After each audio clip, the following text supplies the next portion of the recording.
We are now in the last chapter of the book. It is a mix of units 5 and 6. So today we're going to start 6.1.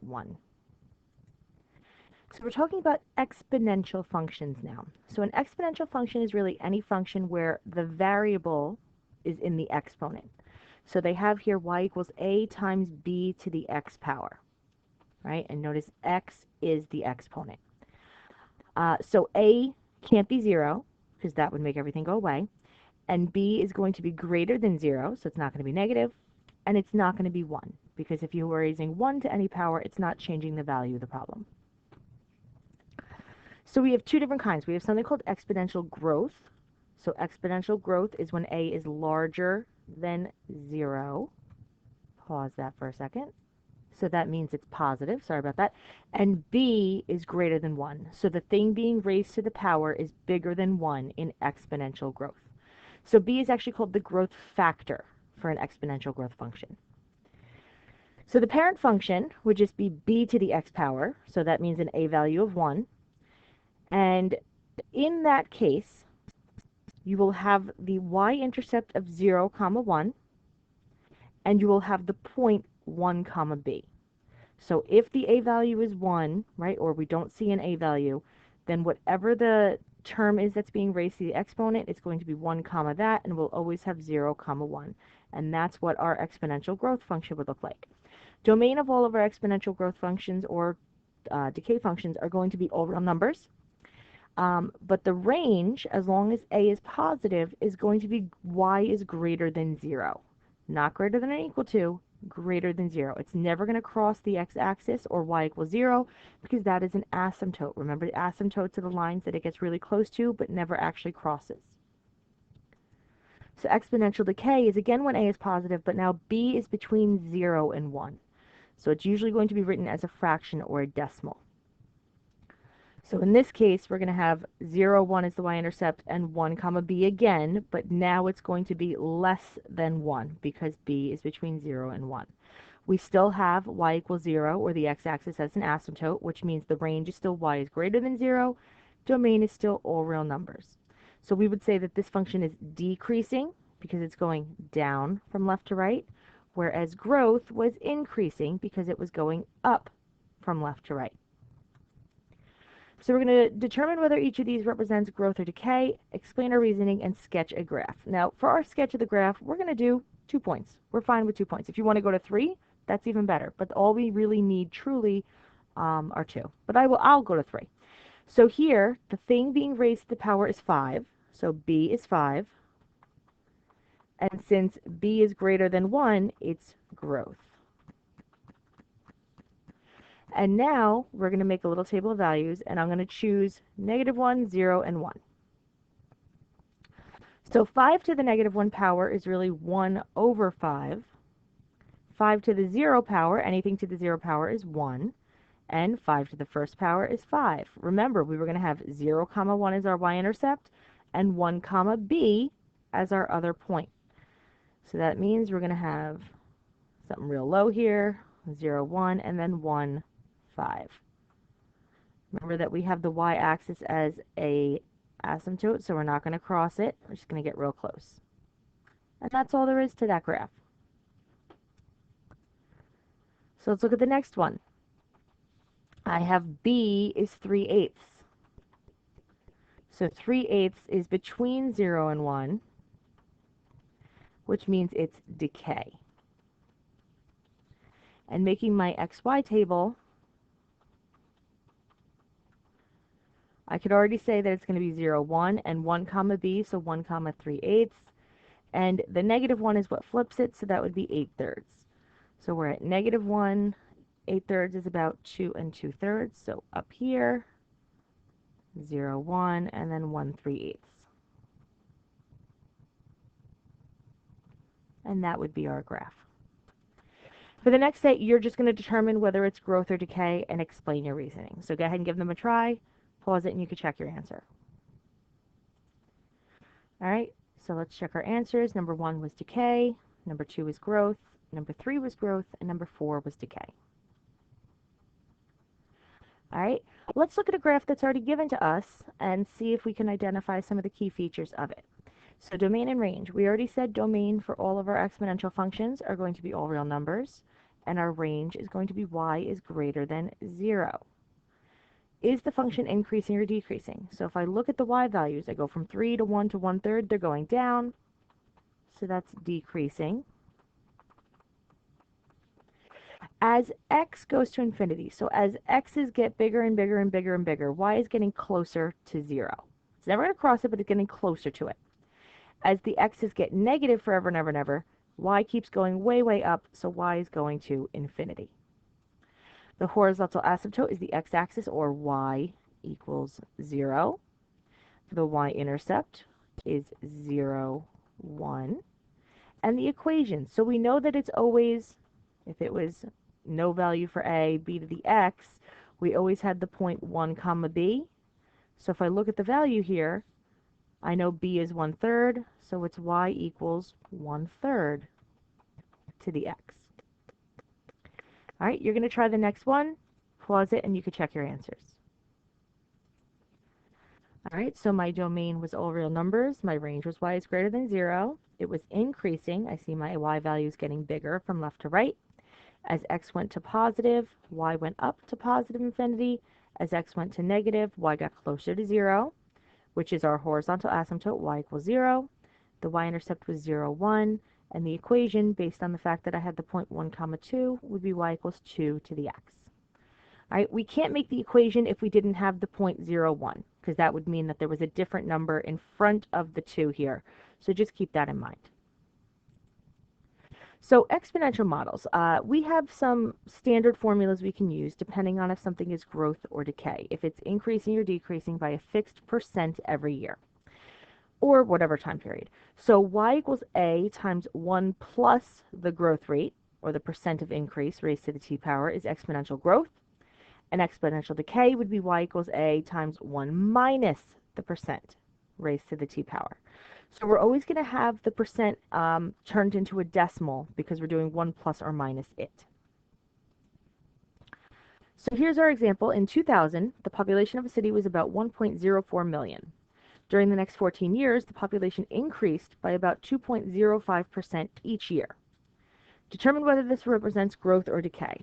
So because they use the word increased, we could say that this is growth. Right? Increasing is growth. We're going to write a model representing the population t years after 2000. So we're going to have y equals, a is the starting amount, so the starting amount was 1.04, times 1, growth is plus. The rate of change was 2.05%, so as a decimal would be 0. Move it over twice. 0.0205.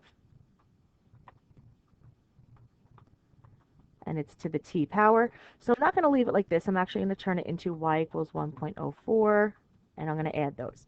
1.0205 to the t power.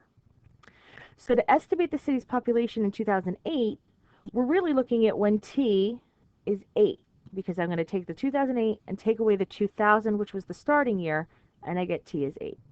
So on my calculator, I'm going to do the 1.0205 to the 8th power first, and then multiply that by 1.04. And if I do that, I get about 1.22 million. This last part, use a graphing calculator to estimate what year the city had a population of 1.3 million. So I've already graphed it here for us, and we could see our exponential function, but if I'm looking for 1.33 million, I'm looking really low here. So I'm going to get much closer, much, much closer. And I'm looking for when y is 1.3. I don't know why I said 1.33, just 1.3. So what I'm going to do on my graph here is I'm going to set the equation y equals 1.3 to see where it intersects. And it intersects at about 10.996. So we know that's after about 11 years.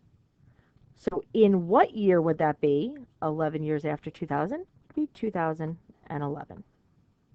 All right? If you're given a graph and it's asking you to estimate what year it was, and the years represent the x value technically of your equation, then you look at the y values to find that amount, and match it up with the correct x value.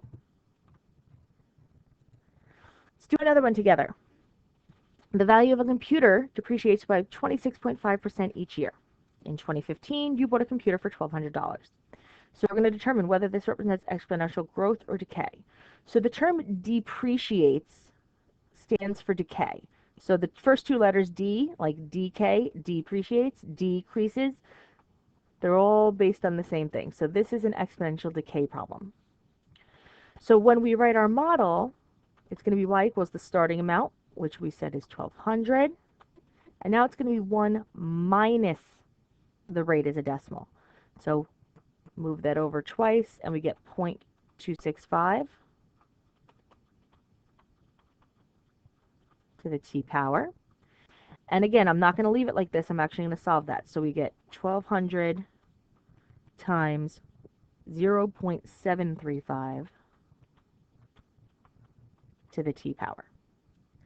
So then if we're going to estimate the value of the computer in 2020, I'm going to take 2020 minus the starting year of 2015, and I get t is 5.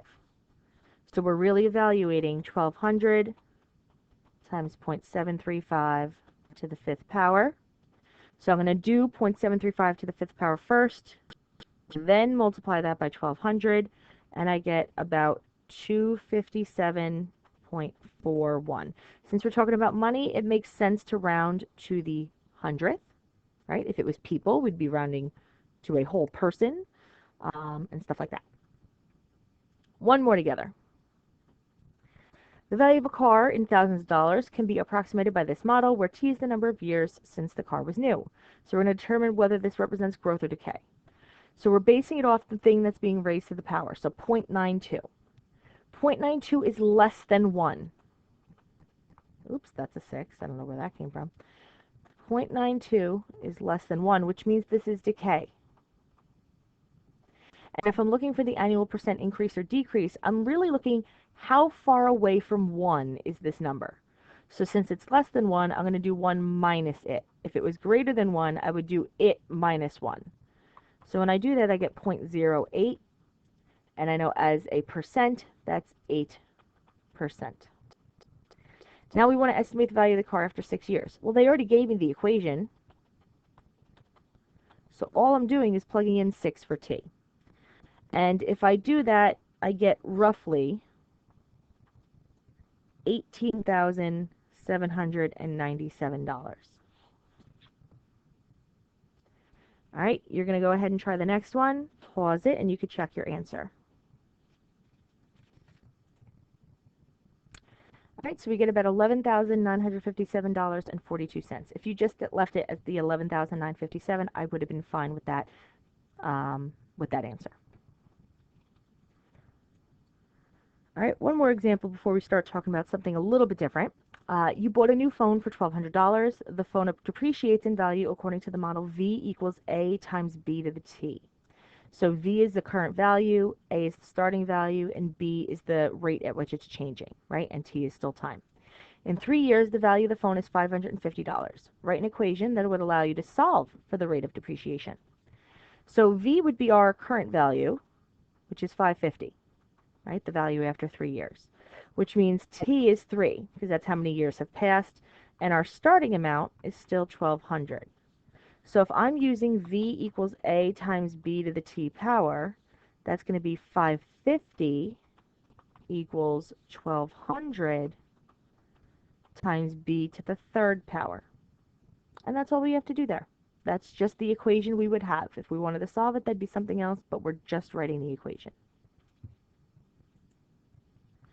All right, so earning interest is one of the most common uses of exponential growth and decay functions, because earning interest is an exponential growth problem.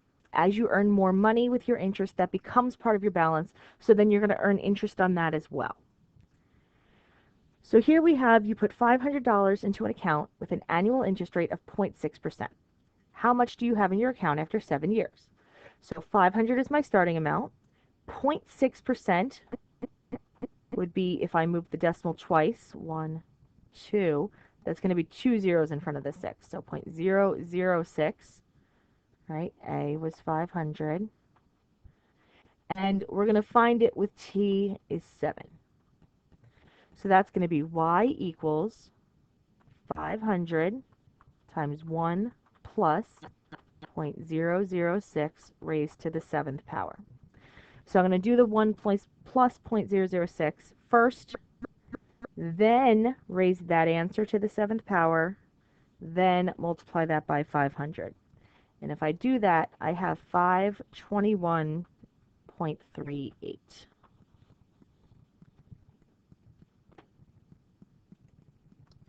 Compound interest is actually much more common for banking.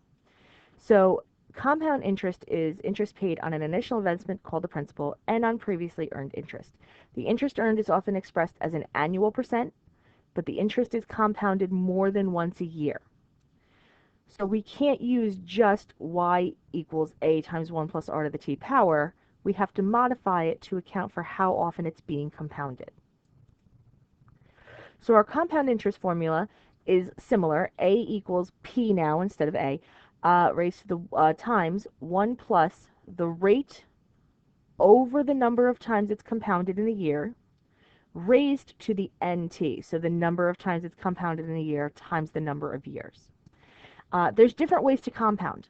So daily, we think about how many times each of these things occur in a year. So there are 365 days in a year. So for daily, n would be 365. There are 52 weeks in a year. So for weekly, n would be 52. There are 12 months in a year. So for monthly, n would be 12. For quarterly, if you think of when you divide something into quarters, it's divided into 4 pieces. This is tricky. Semi-annually will usually mean 2. And then yearly is just 1. There's only 1 year in a year. So it's good to know these different things because if it tells you it's compounding daily, you should know that n is 365 and so on. So let's look at this one. You deposit $9,000 in an account that pays 1.46% annual interest. Find the balance after 3 years when the interest is compounded quarterly. So quarterly, we already know n is going to be 4. And 1.46, if I move the decimal twice, r will be 0.0146. And my principal balance is 9,000. So we're going to get 9,000 times 1 plus r over n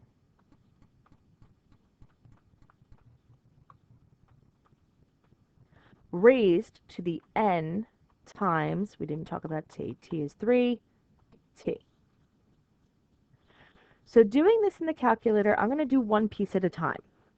I'm going to do 0.0146 divided by 4, and I'm going to hit equals. Then I'm going to hit plus 1 equals. Now I'm going to raise that to whatever 4 times 3 is. In this case, that's 12. So I'm raising that to the 12th power equals. And then finally times the 9,000. So if I do that, I get 9,402.21. All right, if you get something different, check how you typed it in. Make sure you hit equals after you did each step. Most likely, you will not be able to type this in as one whole equation and get it right. Let's do another one. I'm depositing 4,500, so P is 4,500, in an account that pays 1.78%, so R, if I move it over, is 0.0178. Find the balance after 6 years, so T is 6, when the interest is compounded daily.